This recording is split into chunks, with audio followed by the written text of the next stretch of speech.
আসসালামু আলাইকুম সুপ্রিয় দর্শক, চলে আসলাম আগামীকাল শনিবার 2026 31শে জানুয়ারির মেঘ বৃষ্টি, নিম্নচাপ, তাপপ্রবাহ, শৈত্যপ্রবাহ এবং আবহাওয়ার বিশেষ গুরুত্বপূর্ণ লাইভ আপডেট নিয়ে।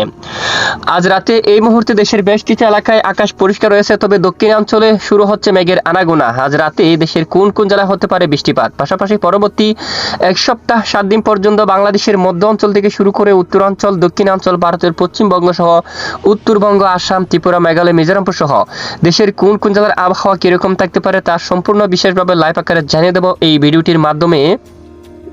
তো জানতে হলে ভিডিওটি না টেনে শেষ পর্যন্ত দেখবেন। ভালো লাগলে লাইক করে চ্যানেলটি সাবস্ক্রাইব করে পাশের বেল বাটনে ক্লিক করে রাখবেন। আর ভিডিওটি কোন জেলা থেকে লাইভ দেখছেন কমেন্ট করে জানিয়ে দিবেন। দর্শক বন্ধুরা, সরাসরি আমরা এই মুহূর্তে উপগ্রহ স্যাটেলাইট ইমেজের উপর চলে আসলাম। দক্ষিণাঞ্চলে ব্যাপক আকারে মেঘমালা কিন্তু প্রবেশ করতে যাচ্ছে, বিশেষ করে পশ্চিমবঙ্গের উপর দিয়ে এখানে চন্দ্রনগর, আরামবাগ, কলকাতা, এখানে কোলাঘাট, হালদিয়া, খড়গপুর অঞ্চল দিয়ে এবং সাতক্ষীরা, শিবনগর, সুন্দরবন, খুলনা, যশোর, লোহাগাড়া দিয়ে ব্যাপক আকারে মেঘমালা কিন্তু বেশি বেড়াচ্ছে। এছাড়া মঠবাড়িয়া, কলাপাড়া, লালমোহন, মতিরহাট সহ বরিশাল, ঝালকাঠি, পটুয়াখালী, এখানে দেখুন বরিশাল বিভাগের আকাশের উপর দিয়ে হালকা মেঘমালা কিন্তু প্রবেশ করতে যাচ্ছে।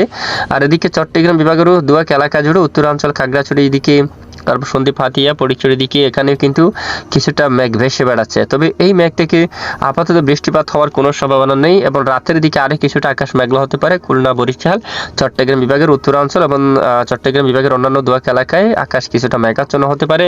ঢাকা বিভাগের দক্ষিণ দিকের কিছু কিছু জেলার উপর হালকা আকাশ মেঘাচ্ছন্ন হতে পারে, তবে বৃষ্টিপাত হওয়ার মতো কোনো সম্ভাবনা কিন্তু ইতিমধ্যে নেই। আর এদিকে ময়মনসিংহ, সিলেট, রংপুর আংশিক মেঘলা নিয়ে আকাশ পরিষ্কার থাকবে। শিলংয়ের দিকে আকাশ ব্যাপক আকারে মেঘাচ্ছন্ন থাকতে পারে এবং পশ্চিমবঙ্গের আকাশ মেঘলা থাকতে পারে আজ রাতেও। তো আগামীকাল থেকে আকাশের পরিস্থিতি কীরকম থাকতে পারে? আগামীকাল শনিবার 31শে জানুয়ারি একেবারে উত্তর পশ্চিমাঞ্চল দিয়ে একটি কুয়াশা বেল্টের মধ্যে কিন্তু ব্যাপক আকারে মেঘমালা প্রবেশ করতে পারে।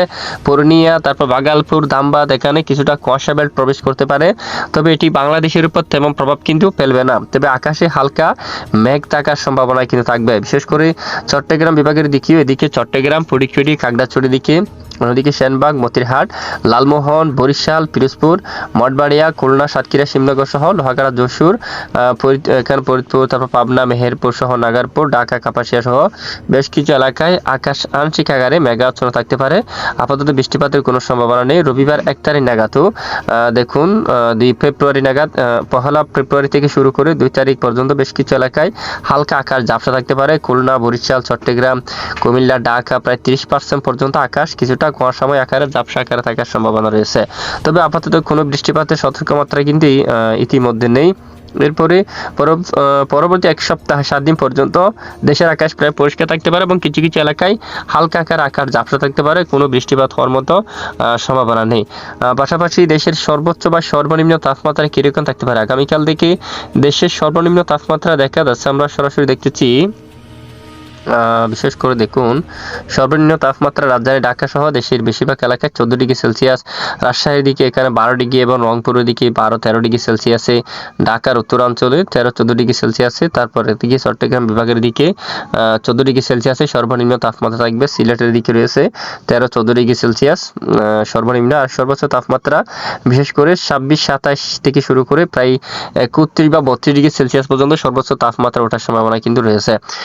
খুলনা, বরিশাল, এখানে বেশ কিছু এলাকায় 27 বা 28 ডিগ্রি সেলসিয়াস পর্যন্ত সর্বোচ্চ তাপমাত্রা অবস্থান করতে পারে। আর আপাতত ইতিমধ্যে বঙ্গোপসাগর একেবারে স্বাভাবিক অবস্থায় কিন্তু দেখা যাচ্ছে। যদি আমরা বায়ুমোটটি একটু দেখি, দেশের বেশ কিছু এলাকায় ঘন্টায় সর্বোচ্চ প্রায় 28-29 কিলোমিটার পর্যন্ত উত্তর দিক থেকে বাতাস প্রবাহিত হচ্ছে। এরপরে পরবর্তী কয়েকদিন পর্যন্ত তবে জোড়া হাওয়া বা দমকা বাতাসের কোনো সম্ভাবনা নেই। বঙ্গোপসাগর একেবারে স্বাভাবিক অবস্থা রয়েছে। পরবর্তী এক সপ্তাহ 7 দিন পর্যন্ত বঙ্গোপসাগরে কোনো নতুন সিস্টেম, লঘুচাপ বা ঘূর্ণাবর্ত তৈরি হওয়ার তেমন সম্ভাবনা নেই। আবহাওয়ার নতুন পরিবর্তন আসলে অবশ্যই জানিয়ে দেওয়া হবে। সাথে থাকবেন। এতক্ষণ আমাদের সাথে থাকার জন্য ধন্যবাদ।